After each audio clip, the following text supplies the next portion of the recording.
এই চাষি বোঝেন না, একটু পাম টাম না দিলে কি আপনারা ভোট দিয়েছেন? কয় ইনশাআল্লাহ রাস্তা পাকা ভবিষ্যতে করবো, কিন্তু এবার না পারলেও সামনের ভোট দেবেন, রাস্তা পাকা করেই দিব। এত কোনো মিস নেই। একাল সর্বপ্রথম ওই আমাকে রাস্তাটা পাকা করবো। আস আস সামনের বছর ভোট নিতে এইটাও দিমনে জন্মের তারা ভাবি আন কিছু কয়া লাগবে না, সামনের বছর আইবে না, ভোট কেমনে দেয় গেল দেখবে না নে। আস গোলামের পুত আবার ভোট নিতে।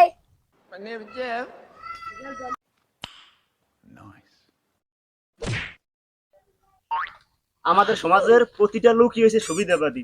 যখন তারা নির্বাচন আসে, নির্বাচনে দাঁড়ায়, তখন তারা প্রতিটা বাড়ির প্রতিটা ভাষণে যাইয়ে কয় এবার হইতে পারলে আপনাকে রাস্তাঘাট পাকা করে দেবো, কালবাট করে দিব, অমুক করবো সমুক করবো, হ্যাং করবো ত্যাং করবো। কিন্তু না, এখন ভোট দিলে হাগো লাগে জনগণের খাটটা ভোট দেয়, কিন্তু তারা হাগো মোছা ভারী করে।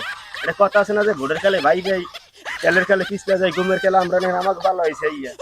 এই মেম্বাররা কি লিগে কামটা করে কর দেখেন রাস্তাঘাটের অবস্থা কি, এই যে মানুষজন হাঁটতে পারে, এরা নির্বাচন হয় কিন্তু কোনো কাজ করে না।